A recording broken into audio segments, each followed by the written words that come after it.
Hello dear students, today in this volume we are going to solve some examples which are related with the exercise, and in this exercise we are studying about the midpoint theorem, and the last video we have already discussed about the midpoint theorem and the converse of it.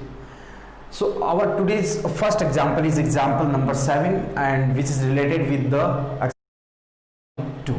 देखो statement ये कहता है इस theorem का, if a triangle is given, एक triangle दे रखा है, let A B C is a triangle in which A B C is a triangle in which D E and F are mid point of side A B, B C and A C respectively. Then prove that triangle A B C is divided into 4 congruent triangle by joining these 3 points. Means ये जो triangle है ADF is congruent this one, and this is congruent to this one, and this is congruent to this one. बात समझ में आई यहाँ तक? तो इस टाइप से अपन ये कहेंगे कि ये जो triangles है वो म्यूचुअली क्या है, आपस में कॉन्ग्रुएंट है. तो ये अपना एग्जाम्पल नंबर 7 था. बहुत इंपॉर्टेंट एग्जाम्पल है, इजी भी है, बस हमें समझना है कि ये इतना किस टाइप का एग्जाम्पल है और इसका सॉल्यूशन क्या होगा. तो पहले तो मैं इसका स्टेटमेंट जो है, this is the example number 7. In triangle ABC D E and F are midpoints of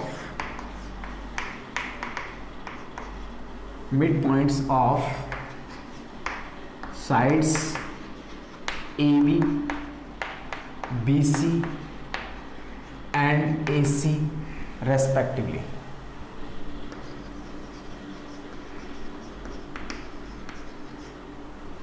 Then prove that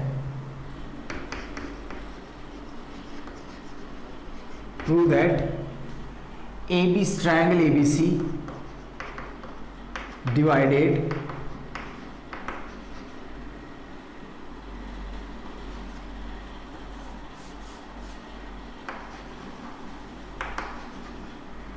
into 4 congruent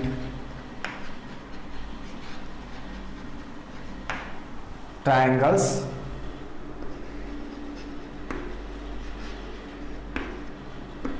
by joining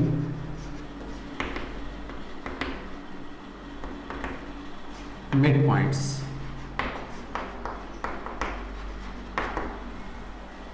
ठीक है यहाँ तक. तो ये अपने पास एक स्टेटमेंट है ट्रायंगल एबीसी. तो first of all I am drawing a triangle ABC. ये सॉल्यूशन कर रहे हैं अपन इसका. Let this is a triangle ABC. Clear? ये थोड़ा बड़ा बना देता हूं.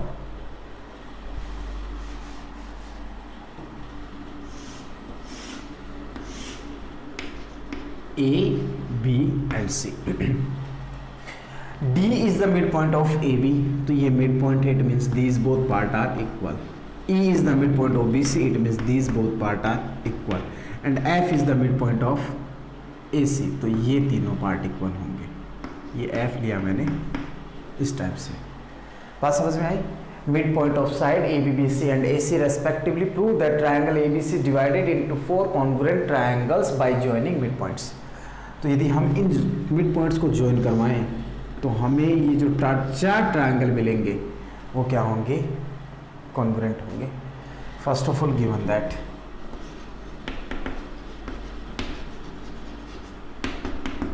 In triangle ABC A comma B, D, E and F are midpoints of sides AB, BC and AC respectively. Clear? This statement is given to prove. हमें prove क्या करना, what we have to prove, we have to prove triangle ABC divided into 4 triangles.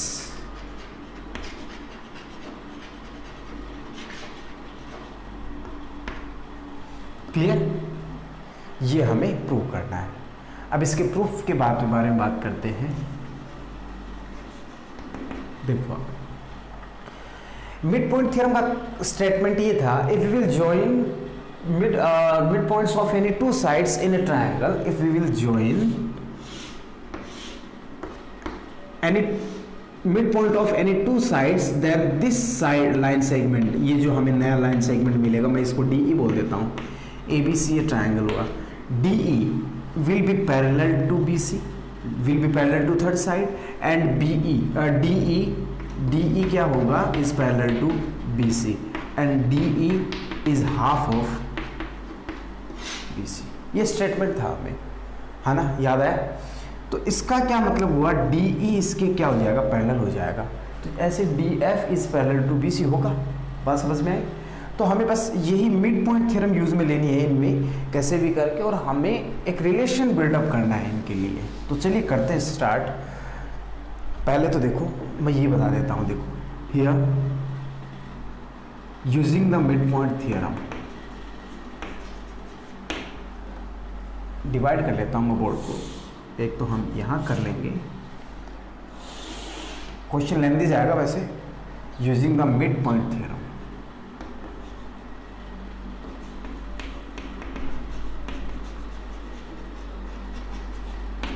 देखो DF parallel to BC, definitely DF parallel to BC, बात समझ में आई? And DF is half of BC, right? DF किसके half के equal होगा, BC के half के इक्वल होगा, क्योंकि DF is parallel to BC। But BC को अपन बोल सकते हैं, BC is twice of BE बोल सकते हैं क्या? देखो ऐसे है, BC is equals to BE plus EC, BC is equals to BE plus EC, तो BC is equals to BE plus EC, but EC is equals to BE। EC और BE दोनों इक्वल है, तो मैंने EC की जगह BE apply कर दिया, then BC is equals to twice of BE, तो मैं BC की जगह ये 2BE सब्स्टिट्यूट कर सकता हूँ। तो मैंने यहाँ पे सब्स्टिट्यूशन मेथड अप्लाई किया है, और मैं लिख रहा हूँ BC is equals to twice of BE, DF is equals to half into twice of BE, cancel, result आया DF is equals to BE, और इसको बोल देता हूँ इक्वेशन नंबर फर्स्ट। बात समझ में आई यहाँ तक? और इसको ऐसे भी तो बोल सकते हैं ना अपन, DF is equals to BE, but BE is equals to EC, clear है यहां से? इसको इक्वेशन नंबर फर्स्ट बोल दिया। सिमिलरली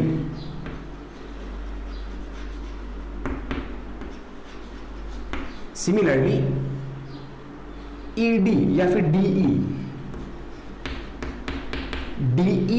CF के इक्वल होगा, और CF is equals to AF। बात समझ में आ गई होगी यहाँ तक भाई? इसमें और इसमें कोई डिफरेंस नहीं है। ED जो होगा या DE जो होगा वो AC का हाफ होगा, तो AC किसका डबल है? AC CF का डबल बोल दो, चाहे AF का डबल बोल दो, और यही स्टेटमेंट यहाँ पर अप्लाई हो जाएगा। And third thing, EF is equals to BD and BD is equals to AD. This is the equation number third. बात समझ में आ गई होगी यहाँ तक? चलिए अब स्टार्ट करते हैं।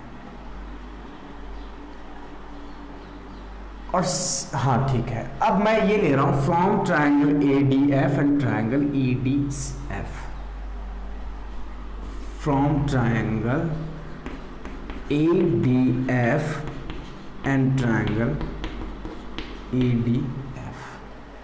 ध्यान से देखना थोड़ा सा, from triangle A D F and E D F. अब देखो मैंने क्या क्या बोला है, पहली फर्स्ट इक्वेशन से बात कर, D F is equal to B E, D B E is equal to D F. तो बी ई पे डबल सिंबल है तो यहाँ पर भी मैं ये वाला सिंबल यूज ले लेता हूँ, इससे क्लियर हो जाए कि भाई कौन सा किसके इक्वल है। और ये इसी के भी इक्वल है, तो ये और ये तीनों इक्वल है। D E C F A F, D E C F A F, इसका मतलब इन पे ट्रिपल है तो इस पे भी ट्रिपल यूज ले लेता हूँ, क्लियर है। And E F B D A D, E F B D A D, तो सिंगल है तो यहाँ पे ये सिंगल डैश यूज लिया, इसे क्लियर हमें आइडेंटिफाई हो जाए कौन सा किसके इक्वल है। अब देखो स्टार्ट करते हैं। अब फ्रॉम ट्रायंगल एडीएफ जो भी हमें स्टेटमेंट मिलेगा हम क्लियर करेंगे। एडीएफ एंड ईडीएफ, इसको इसके साथ कर देंगे, इसको इसके साथ, इसको इसके साथ, ये तीनों के साथ तो आपस में म्यूचुअल भी तो कॉन्ग्रुएंट होंगे ना।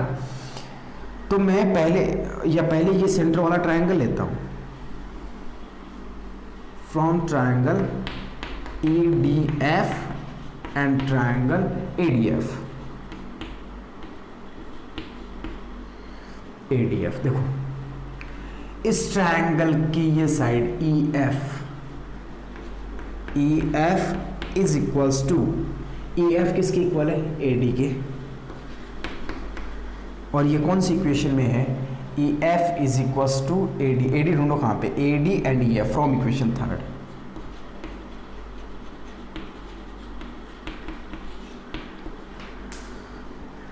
समझ में आई बात यहाँ तक। सेकंड चलते हैं, ये हुआ। अब इस पे बात करते हैं, ED is equals to AF या फिर DE, DE is equals to AF। ढूंढो AF कहाँ है, AF ये रही equation number second, from equation second ये AF है। Last DF is equals to DF. It is common in both triangles. All are sides here. So side criteria.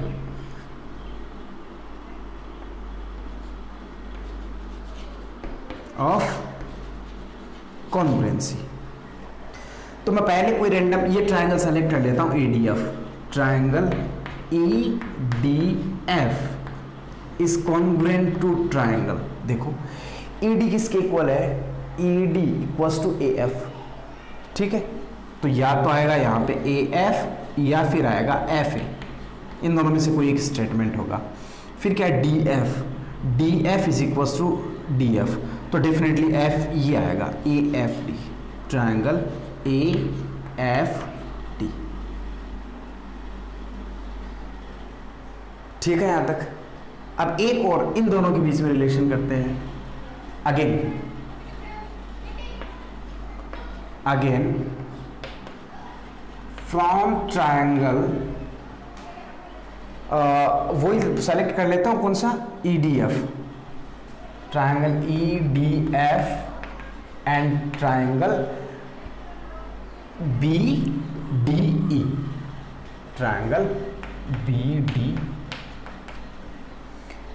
भाई इसमें तो ये तीन ही साइड है, तो ये की आएंगे, ED आएगा, EF आएगा, DF आएगा, तो मैं ये लिख लेता हूँ ED DF और लास्ट क्या बचेगी EF, क्योंकि हम साइड का रिलेशन बनाएंगे पिछले में जो जैसे क्या था।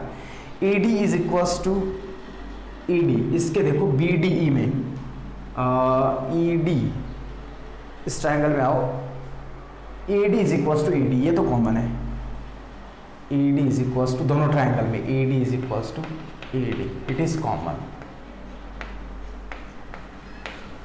Second DF is equals to BE, DF is equals to BE, और ये कहाँ पे है, DF is equals to BE from equation first.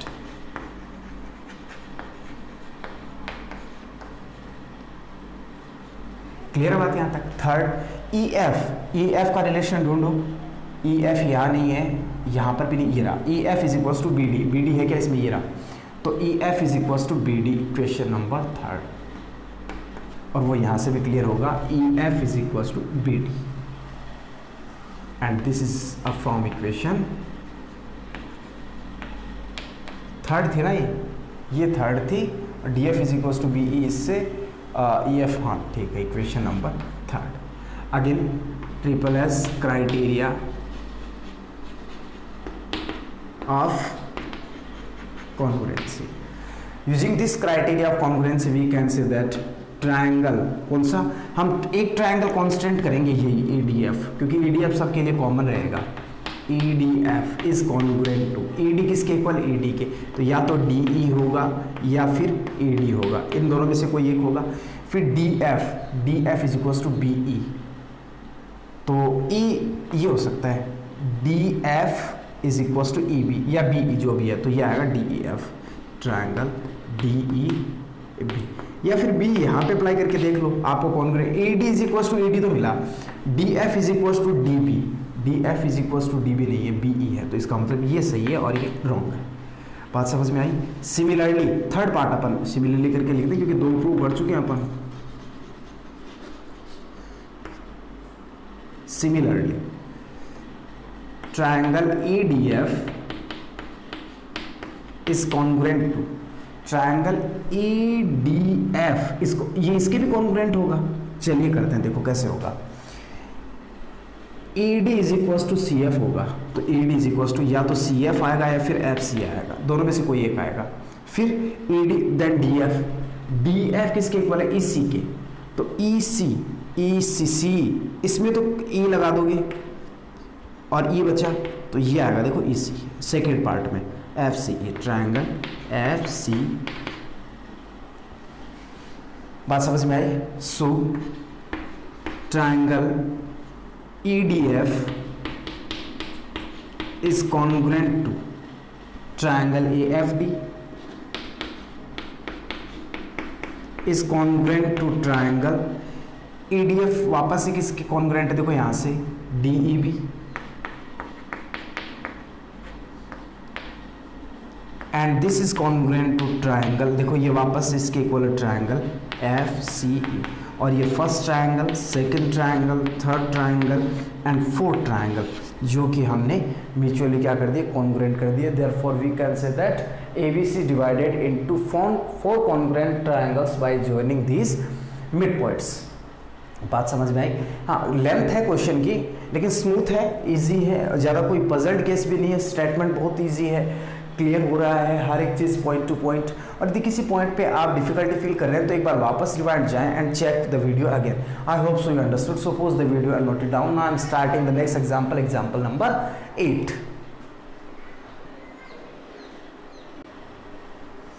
Okay students, now I'm starting the next example, example number 8. Basically NCERT की book में ये example है और आरबीएससी की बुक में ये एक थियरम है, तो मैं इस एग्जाम्पल को इसलिए प्रायोरिटी दूंगा क्योंकि ये अपने आप में भी एक थियरम है, वो चाहे यहाँ पे एग्जाम्पल यूज लिया हुआ हो उसके लिए। तो ये इस स्टेटमेंट क्या रहेगा, पहले तो मैं देखो क्लियर करता हूँ। ये रहेगा कि if more than two lines which are parallel to each other, two line क्यों यूज में लिया हूँ मैं एक्सप्लेन कर दूंगा। मोर देन टू क्यों यूज हुआ, क्योंकि पैरेलल होंगे तो मिनिमम टू होनी चाहिए, भाई दो लाइन नहीं होंगे तो पैरेलल का रिलेशन कैसे बनेगा। और मोर देन टू क्यों यूज हुआ, क्योंकि यहां पर एक वर्ड आएगा intercept.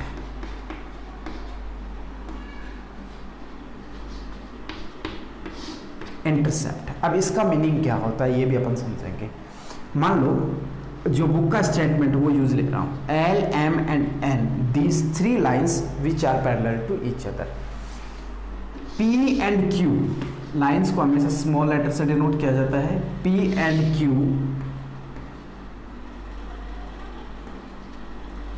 Are any two transversal line for the parallel lines L M and N.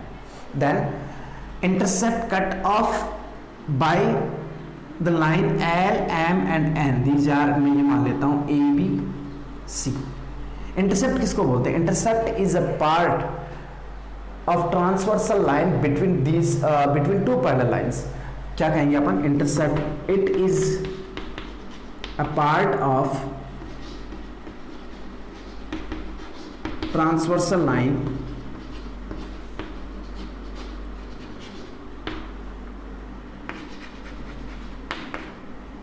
between two parallel lines.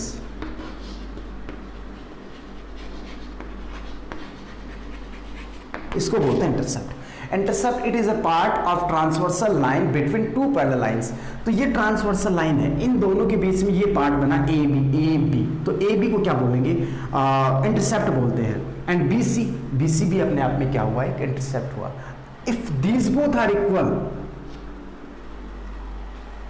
यदि कोई दो एक ट्रांसवर्सल लाइन पे बने हुए इंटरसेप्ट इक्वल हैं, तो इसके ऊपर चाहे आप कितनी भी ट्रांसवर्सल लाइन ड्रॉ कर दो, ये इंटरसेप्ट भी क्या होंगे, 100% इक्वल होंगे। ये मैं मान लेता हूं सी, ये D E F. If A B is equal to B C, then C D F is equal to, ये डी ई है, sorry D E is equal to E F होगा। बात समझ में आई कि नहीं आई? मैं वापस से बोल रहा हूं, if L M and N these are three parallel lines, P and Q are two transversal line, then A B B C are intercept cut off by the line L M N are equal, then prove that intercept cut off by the line LMN on Q will be also equals to each other। तो हमें ये दे रखा है कि ये दोनों equal हैं, यदि ये इक्वल हैं तो ये भी इक्वल होंगे, क्यों होंगे वो हमें पता करना है। तो पहले तो मैं इसका स्टेटमेंट वापस एक बार लिखता हूँ, फिर क्लियर करता हूँ और फिर इसके स्ट्रक्चर ड्रॉ करते हैं स्टेटमेंट के according, and then we will go to prove. So statement is if L M and N are parallel lines, अब 3 लिखने की जरूरत नहीं है क्योंकि ये 3 होंगी, are parallel lines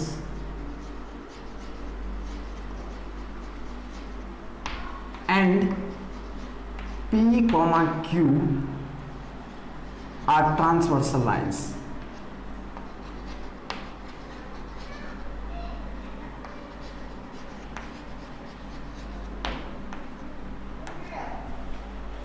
clear? L, ये इफ हटा देता हूं यहां से, L M and N are parallel lines and P Q are transversal lines if the intercepts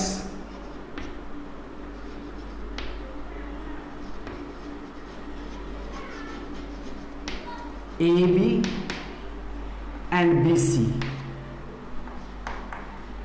cut off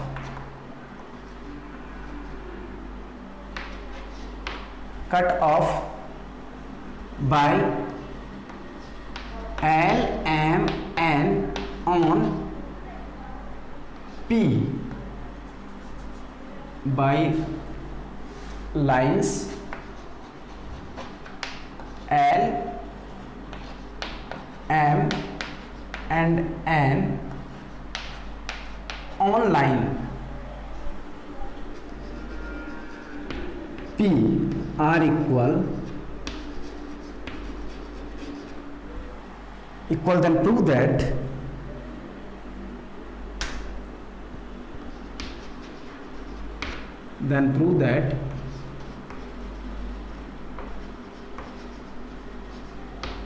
हमें प्रूव क्या करना, then prove that the intercepts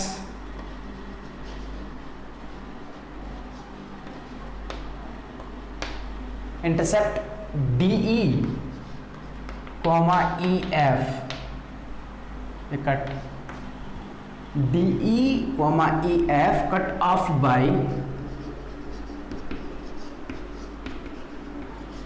L lines L, M, N on line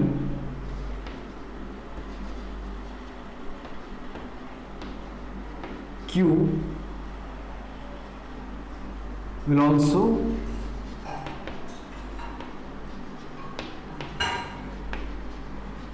ये statement अपना क्या दे रखा है, 3 lines are given L, M and N। तो पहले तो अपन लाइन ड्रॉ करते हैं, ये लीजिए सोल्यूशन की बात हो रही है यहाँ पे,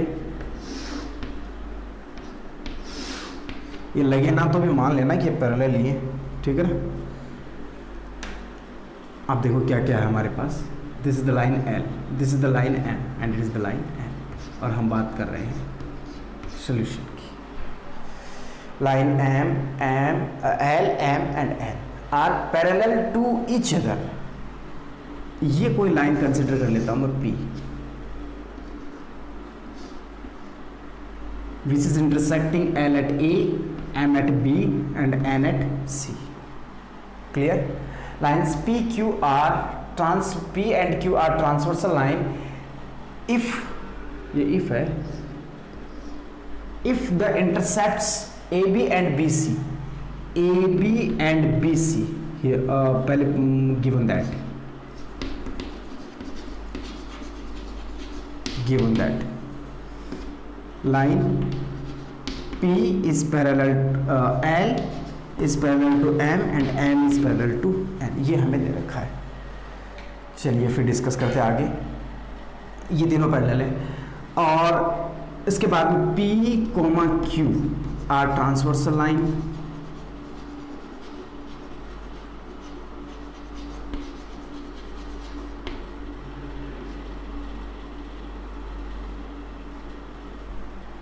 क्लियर?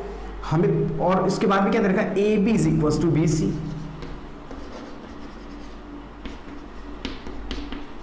ये हमें दे रखा है। उसके बाद में element on the line P are equal, then prove that the intercepts D E and E F cut off by, ये दूसरी लाइन हुई अपनी क्यू, इसके ऊपर ये पॉइंट डी है, ये ई है और ये एफ है। अब हमें ये प्रूव करना है D E is equal to E F. To prove D E is equal to E F, simple है वैसे देखने में और करने में भी। अब बात करते हैं कंस्ट्रक्शन की। मैं ज्वाइन कर देता हूं, join A F,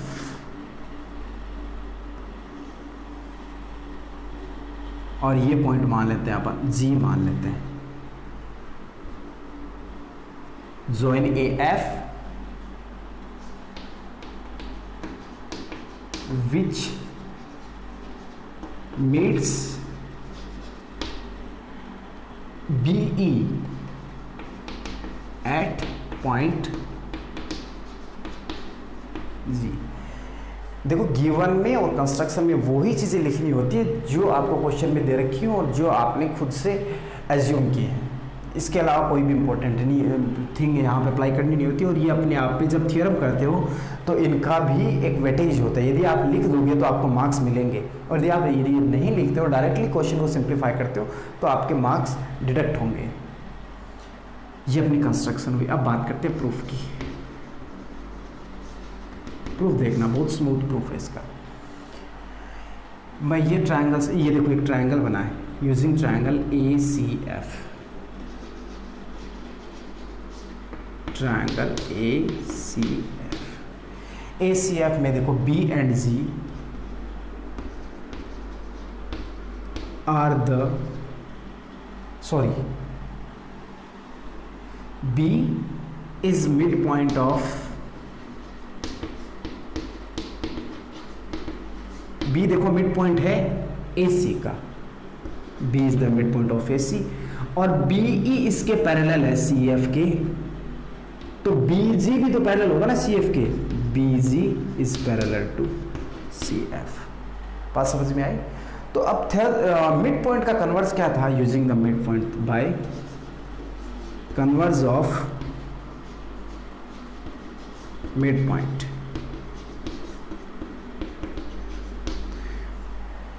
If this is the midpoint of this side and it is parallel to this one, then G is also the midpoint of AF। यही तो था ना midpoint का converse।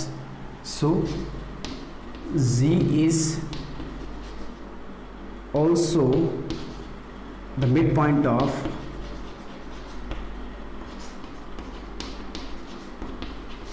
G is also the midpoint of AF। बात clear हुई है या फिर नहीं हुई? मैंने क्या कहा, B is midpoint of AC, BG is parallel to CF। Clear है यहाँ तक? तो मिड पॉइंट का कन्वर्स ये था कि मिड पॉइंट और पैरेलल है तो नेक्स्ट जो पॉइंट होगा वो भी मिड पॉइंट ही होगा, तो इसका मतलब G is also the midpoint of AF। Again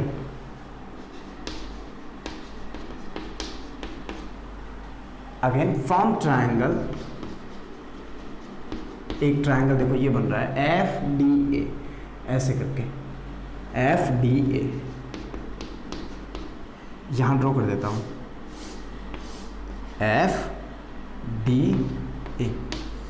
ये देखो ये मिड पॉइंट है जी, और ये इसके पैरेलल है ये तो भाई तीनों पैरेलल हैं, तो ये पार्ट इसके भी, इसके भी, ये पार्ट इसके भी, इसके भी, सभी के पैरेलल होंगे।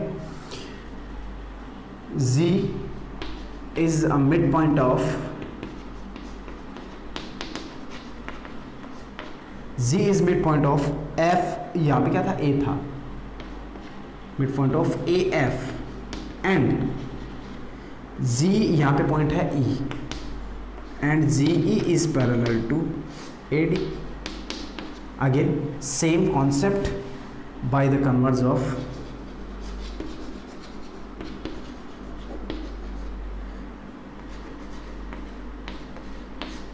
Mid point theorem.